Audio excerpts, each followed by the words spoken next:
So my uncle said, take your time. He knows that we found you. Robin called him this morning, and I can hear it in my uncle's voice, kinda, of why I wasn't really sounding like I was just the most ecstatic kid in the world right now. And I told him, he told us, the first thing I wanted to know is, did you guys think about me? Is this just a second thought that you guys wanted to find me? What was the deal? And my uncle's like, there has never been a day that we didn't know who you were, that we wanted to know where Raymond Sons was. The thing about it was, my grandmother was telling everybody, yeah, Raymond has a son. And the sad thing about it is my grandmother died in September of 2008. Just 2-3 months before I was found. So I was angry because of the fact that the actions that my father took. My uncle's was gone, my grandmother's gone, and my Uncle Eugene tells me and your dad is all that's left for the siblings. So I include my uncle in some stuff that he never knew. And I want you guys to understand that the stuff that my dad put me and my mom through, my dad's side of the family never knew. I explained to my uncle why no one's known where I have been for 30 years and my mother got to, and why I didn't sound ecstatic. My father, guys, was a very, very abusive man. He was bad. He didn't start out that way. Okay, he was my mother's sweetheart from high school. They got married, and that was it. As the story is told, he made the mistake one time, and he hit my mother once in front of my grandmother, and she put a gun to his head, so you do it again, I'll blow your brains out. This is how it was back in the 70s. You don't go around hitting people's daughters, okay?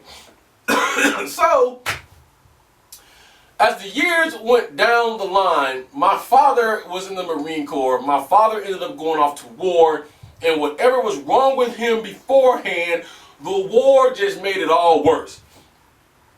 Think of the insurmountable, most abuse you ever could think you could take, and you will have exactly what I went through. My father didn't believe that I was his kid. He called me the bastard son of a white man when I was born, because black babies don't necessarily come out black. Okay, even if your parents is charcoal, you still come out a little white and you get your color as you go along. My dad beat me. He beat my mother. I've been thrown into bathtubs. I've been thrown across rooms. I've seen my mom hit. I've seen my mom punched. I've seen my mom chained down the beds. You name it, I've seen it. I'm not going to go into all of the gory detail here tonight, but you get the idea. Today, my mother has health issues because of the amount of punishment from all the abuse that he put on my mom when I was a little kid. There are things that happened to me when I was 4, 5, 6, and 7 that I can see here right now, and just like it was yesterday, recount for you. And this is what a 3-hour conversation did between my uncle and I. And you know what I heard other than the phone? We didn't know. And it kind of, I can hear in his voice kind of saying that you're mad at us. And I said, I'm not mad at you. You guys didn't know, because my dad made sure that he isolated me and my mother. He was in the Marine Corps. They lived in Jersey. My family lived in Georgia. Okay, I think we ended up getting shipped off to North Carolina. Far away from everybody. Free reign to do what you want to do. Okay? So now I got to deal with my dad.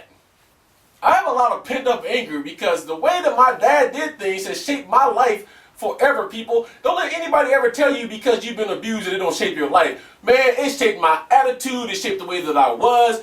You know, you guys look at me on camera and say I'm big. Yeah, I am.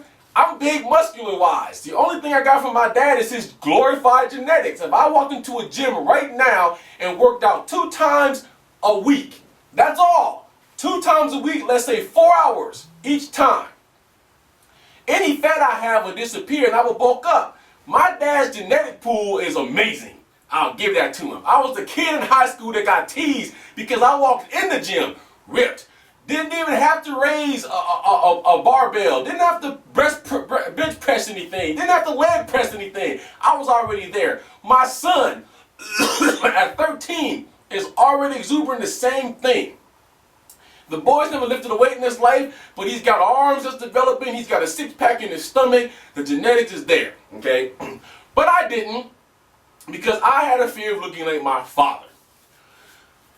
So to answer Hoopla's first question, what did I feel? I felt excitement at the beginning of this whole thing. I was glad that the family found me. I was glad that more people found me before more people died. I was glad that that side of my family wanted me. I spent 30 years wondering what would ever happen if I found them, and people believed me. I looked for 15 years straight, anywhere I could find. I looked on the internet. I went to libraries. I've called people. I didn't know there were so many people that I think were clam in the world that was white, black, and any other race. I was looking. So to be able to be found that I was accepted, I was happy. But the day had to come when I had to talk to my father. And the thing about it is my wife was upset because she said that I handled it way differently than she would have handled. So in closing, I'm going to tell you a little bit of how that conversation went.